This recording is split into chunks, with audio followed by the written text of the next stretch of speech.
हरे कृष्ण. तर आता आपण 18 अध्याय पाहतोय.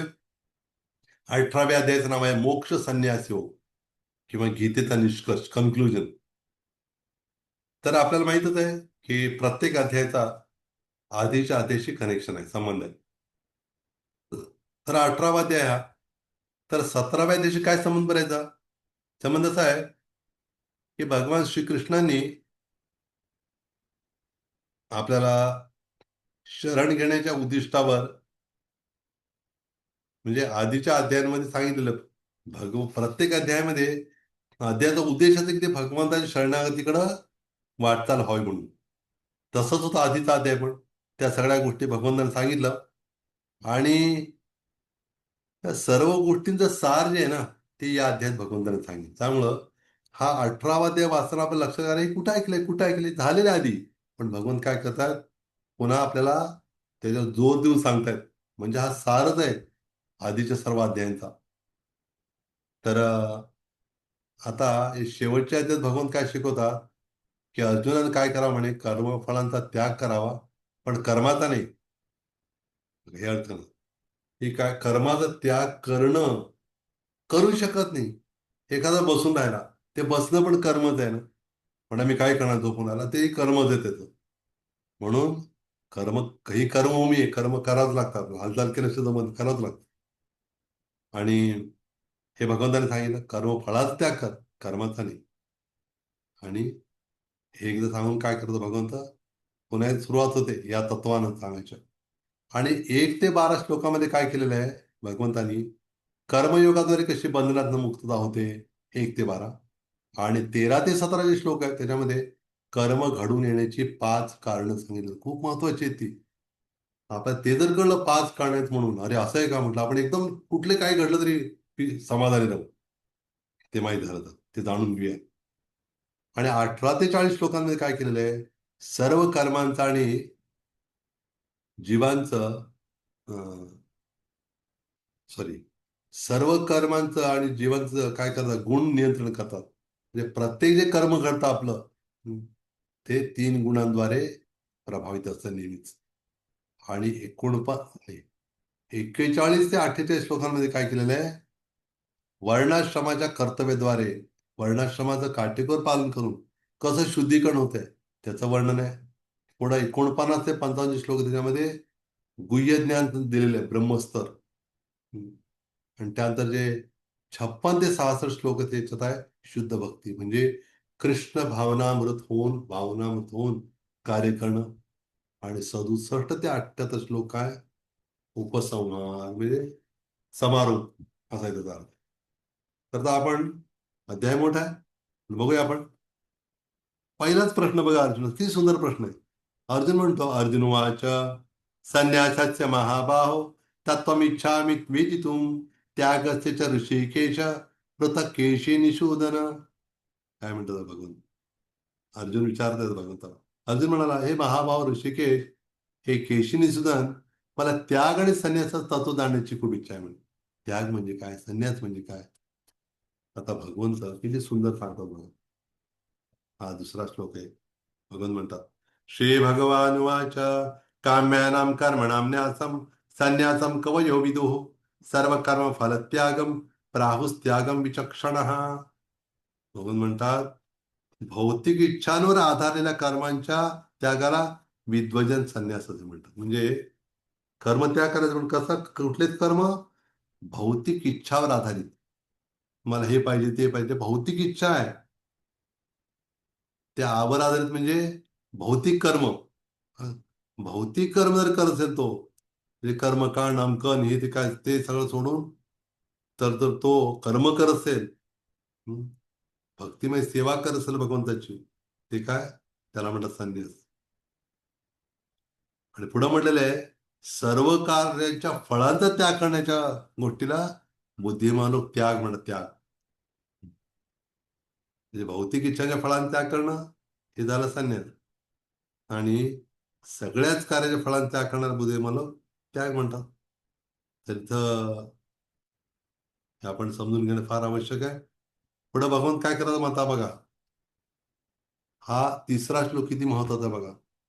त्याज्यम दोष वदित्येके कर्म प्राहुर मनीषिण यज्ञदान तपा कर्म न त्याज्यम इतिच्या परे. मग काय म्हणतात, काही विद्वजन घोषित करतात की बघा, स्वतः भगवंत आहे साक्षात, ते म्हणू शकतो मी म्हणतो नाही. काही विद्वजन का बरं, हे मी म्हणतो म्हणून नाही, सगळं थोर मोठ्याने सांगितलेलं आहे. साधू संतांनी याचा उल्लेख केलाय म्हणे की सर्व प्रकारच्या सकाम कर्मांना दोषपूर्ण म्हणून त्यागले पाहिजे, दोषपूर्ण समजून. हं. पण पुढं भगवान म्हणतात, पण विचारवंताचं म्हणणं असं आहे, कसं आहे म्हणे, यज्ञ दान तप या कर्मांचा कधीच त्याग करायचा नाही. असं आपण यज्ञ संकीर्तन यज्ञ करतो ते त्याग करत नाही. हं. आणि जे दान आहे, दान पण फार आवश्यक आहे.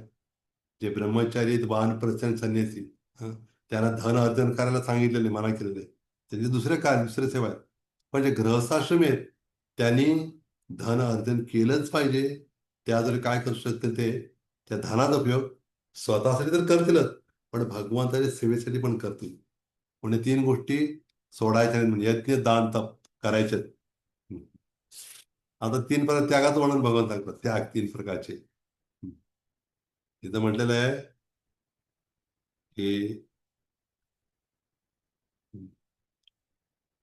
भगवान सांगतात, आधी सुरुवात करा तामसिक त्याग. कसा आहे म्हणतो,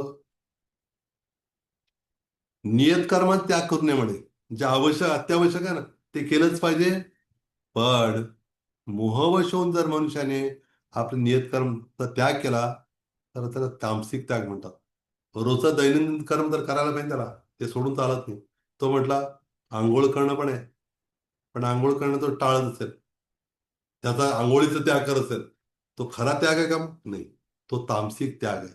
पण एखादा दारू दुकान आहे, तिथं त्याला, त्याला आत बोलत आहेत, पण तो त्याग करून जातो, निघून तिथं जातच नाही. पण तो त्याग वाईट नाहीये, योग्य आहे, सात्विक त्याग आहे तो.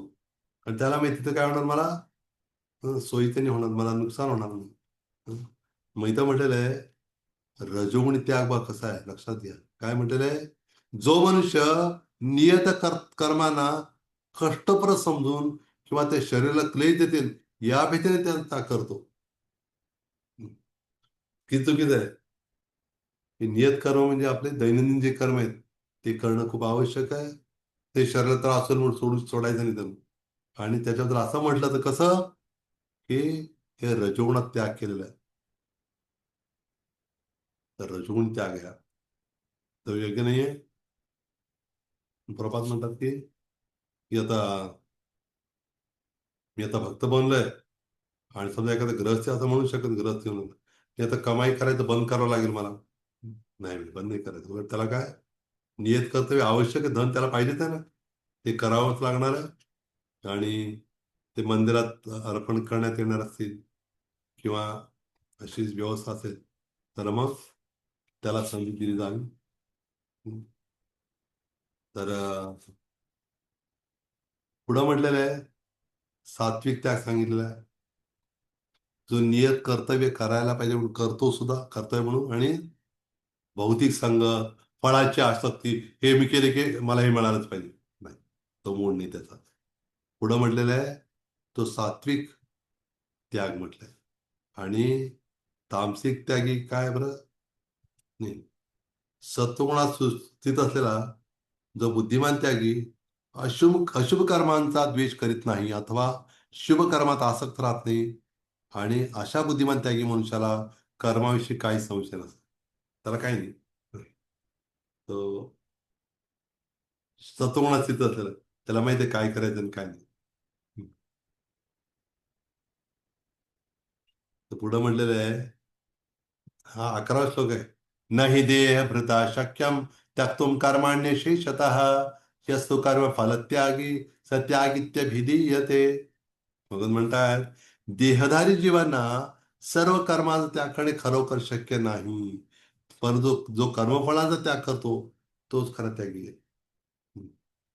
कर्मफळांचा त्याग करायला सांगितलेलं आहे, पण त्यासाठी पण तशी तयारी पण पाहिजे आपली. कर्मफळ बऱ्याच जण, म्हणजे आपण कर्माची फळं आपण काय करले पाहिजे, त्यागणं खूप आवश्यक आहे. त्यात आसक्त नाही व्हायला पाहिजे. पुढं म्हटलेलं आहे की वेगळ्या प्रकारचं हे आहेत, सुखदुःख आहेत. हं, बरोबर. त्याच्यामध्ये इथं आता बघा 14 श्लोक खूप महत्वाचा आहे. 13व्या श्लोकात भगवान म्हणतात, पंचैतानी महाबाहो कारणानि निबोध मे सांख्ये कृतांते प्रोक्तानी सिद्धये सर्व कर्मणाम. भगवान म्हणतात, अर्जुन महाभाऊ अर्जुन ऐक म्हणे माझं मी काय सांगतो ते. ते म्हणतात सर्व वेदांतानुसार सर्व कर्मांच्या सिद्धीचे 5 कारण असतात म्हणे. जाणून घे म्हणे कुठली 5 लक्षात घ्या आपण पण. हा 14वा श्लोक 18व्या त्यातला. अधिष्ठानं तथा कर्ता कर्णांच्या पृथक विधम विविधाश्च पृथक चेष्टा दैवम चैवात्र पंचमम. भगवंत म्हणतात 5 गोष्टीत म्हणे कुठले कार्य घडून कुठल्या कुठल्या बघा. कर्मस्थान म्हणजे कर्मस्थान म्हणजे शरीर शरीर आहे ना आपलं. शरीर कसं करणार करता आत बसला करता आत्मा वेगळी इंद्रिय आणि अनेक प्रकारचे प्रयत्न आणि शेवटी परमात्मा ही कारण आहेत. त्यांनी खूप प्रयत्न केल्यावर ते भेटलेले असते ना का भगवंत. भगवंताची इच्छा काय फोर्स करू शकत नाही. प्रभात म्हणतात कृष्णाला जबरदस्ती करू शकत नाही. पण तुम्ही तसं जर केलं काय होणार मग. इथं म्हटलं आहे 5 गोष्टी बघा. कर्मस्थान म्हणजे शरीर, दुसरं कर्ता, तिसरं विभिन्न इंद्रिय आपली इंद्रियद्वारे करतो ना, आणि अनेक प्रकारचे प्रयत्न. हम्म. फक्त झालं म्हणून नाही तर ते प्रयत्न खूप आवश्यक आहेत. आणि शेवटी परमात्मा हे 5 कारण आहेत. म्हणजे भगवंत हृदयात आहे, त्याला दुर्लक्ष करून चालणार नाही. अनादर आहे. त्याचबरोबर कर्म करण्यासाठी शरीर मिळाले आपण काय केलं पाहिजे तर भगवंताला प्रसन्न करण्यासाठी आपण तसा प्रयत्न निश्चितच असला पाहिजे. तर आपल्याला ते कळणार नाही नेमकं का करतोय ते. पुढं म्हटलेलं आहे की हम्म, हे 5 कारणांमुळं सगळ्या गोष्टी घडतो असतात म्हणतात भगवंत. आणि आता याच्यामध्ये कर्माचे घटक कुठले आहेत दिलेले आहेत आणि त्याचबरोबर ज्ञान ज्ञेय गेय हे सगळं विचारलं येतात. इथं एक उल्लेख येतोय सात्विक बघा. ज्ञान पण 3 प्रकारचं आहे. काय झालं ज्ञान ते ज्ञानच हो. चांगलं वाईट का म्हणतं नाही. त्याचा परिणाम कसा आहे त्याच्यावर आहे.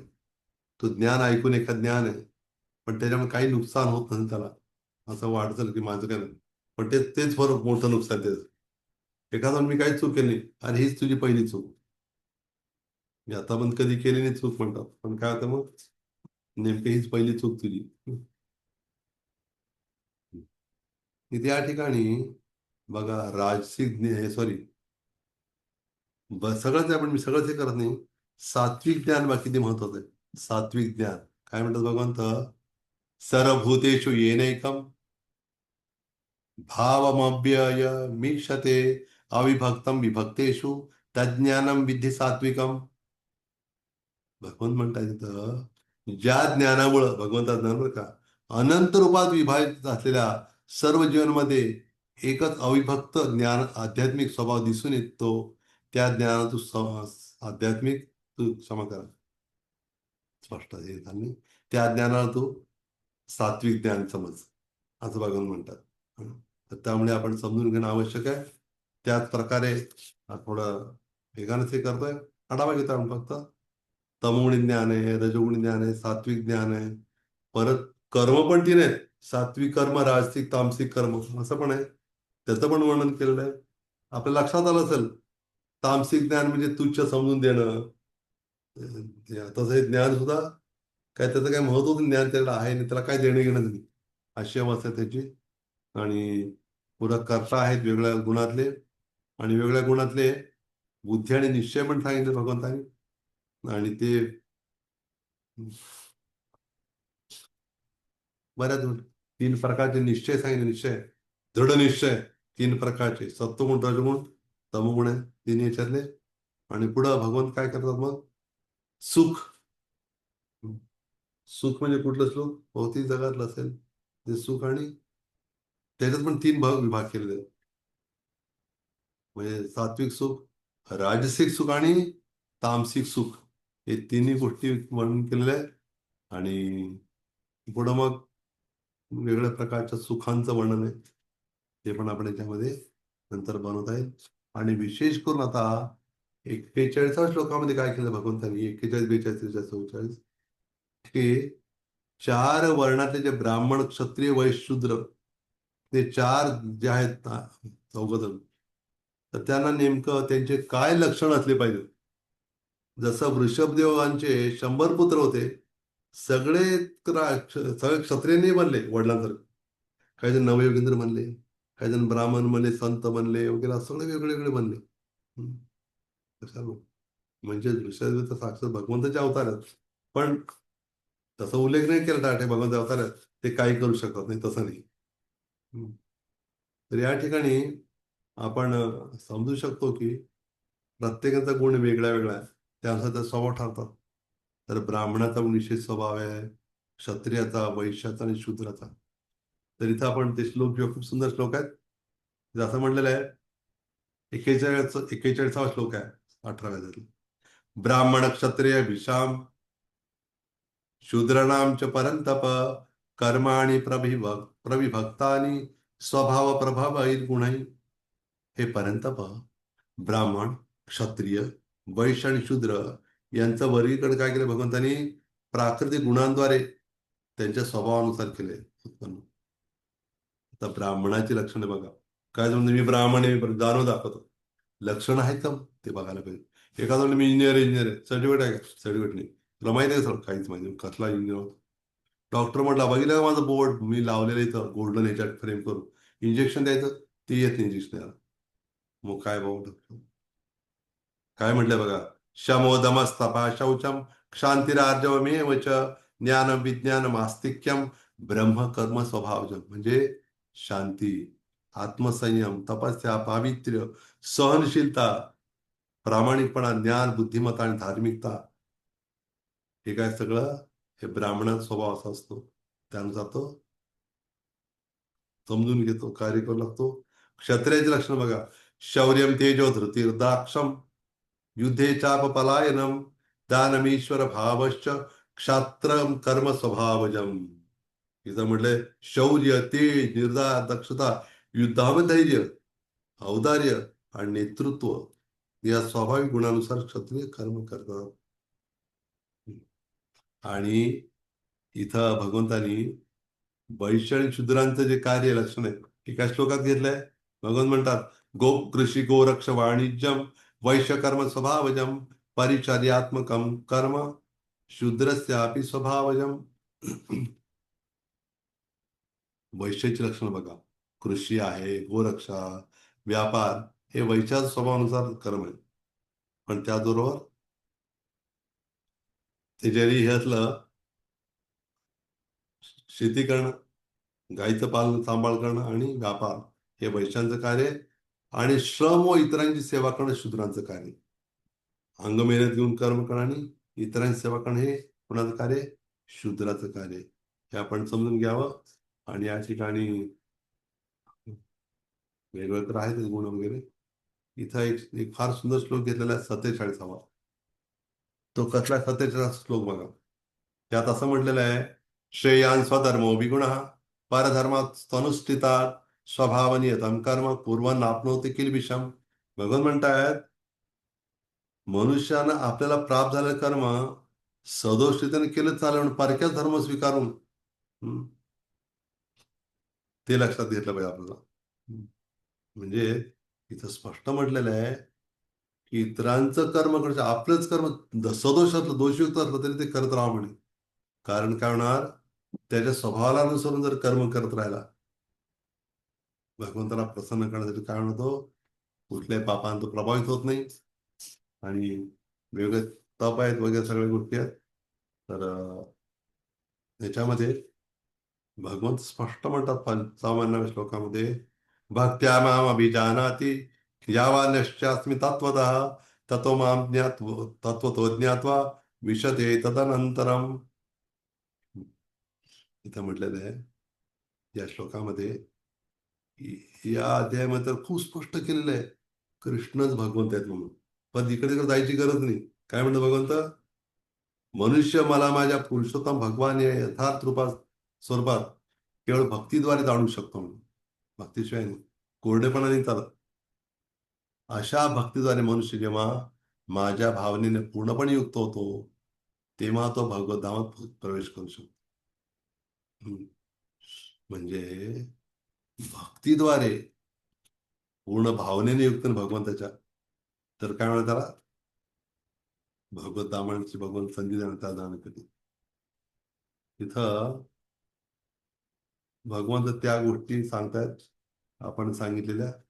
पुन्हा एकदा त्याचं म्हणजे आपल्यासाठी आपल्या शिकण्याचं खूप महत्वाचं आहे.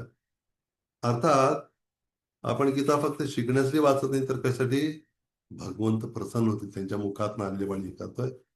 तर भगवान म्हणतात सर्वांच्या हृदयात ते वास करतात, त्यांची शरण घेण्याचे सांगतात. म्हणतात सगळं गुह्यज्ञान सांगितलेलं आहे.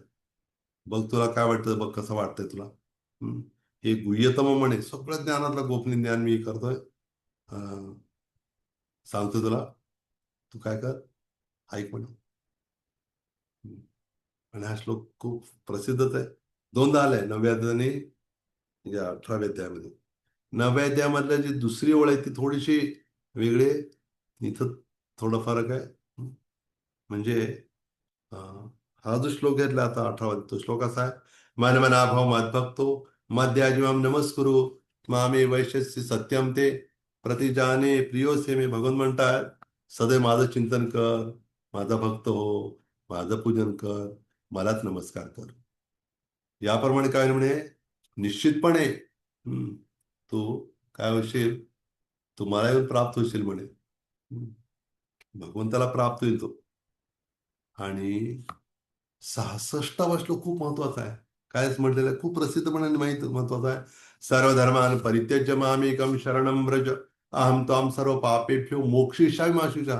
तू सगळ्या धर्मांचा, स्त्री धर्म, पुरुष धर्म, राजधर्म, महाधर्म सगळं त्याग करून माझी एकट्याची शरण घे, मी तुला सगळ्या पापातनं सोडवेन, तू घेऊ नकोस. भगवान सांगतात. आणि जो भक्त, माझ्या भक्ताला जर सांगितले ज्ञान, हं, त्याच्या इतकं प्रिय कोणीच नाही माझ्यासाठी. तो सर्वात प्रिय माझ्यासाठी. तर म्हणून अर्जुन म्हणतो, तुम्ही सांगितलं ऐकून माझा मोह नष्ट झाला, आणि तुम्ही जे सांगणार आहे ते मी तसंच करेन म्हणून. आणि संजय म्हणतो शेवटी काय म्हणतो, शेवटचा श्लोक दिला: यत्र योगेश्वरा कृष्ण यत्र पार्थो धनुर्धरा तत्र श्रीर्विजय भूतिर्ध्रुवा नीतिर्मतिर्मम. जिथे योगेश्वर कृष्ण आहे, महान धनुर्धर अर्जुन आहे, तिथं निश्चितच ऐश्वर, विजय, असामान्य सामर्थ्य आणि नीती आहे, असं माझं मत आहे, असं म्हणतो अर्जुन.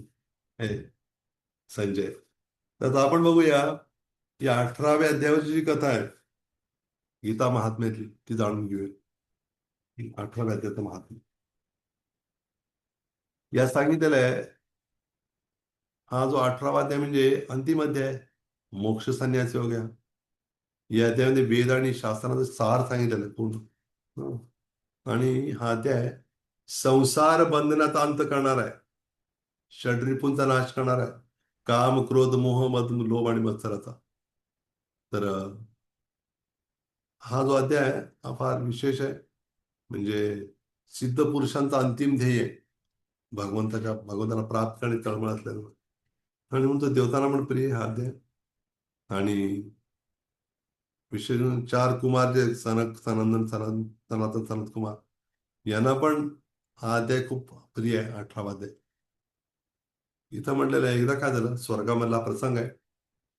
इंद्र, रंभा आणि इंद्र काय करत होता, रंभा आणि इतर ज्या अप्सरांबरोबर तो नृत्य संगीताचा आनंद घेत होता. तेवढ्यात काही विष्णूतच आले तिथं. विष्णूतन जाहीर केलं, लवकर तिथं एक नवीन इंद्र येणार आहे. इंद्राला चिंता वाटली, बापरे, और मी 100 यज्ञ केले, लाखो तलाव बांधले, प्रवाशांच्या सुखासाठी कितीतरी झाडं लावली, किती अन्नदान केलं, किती दानदान केलं, तरी माझं इंद्रपद कसं काय झालं बरं. विष्णू भगवंताकडे गेला.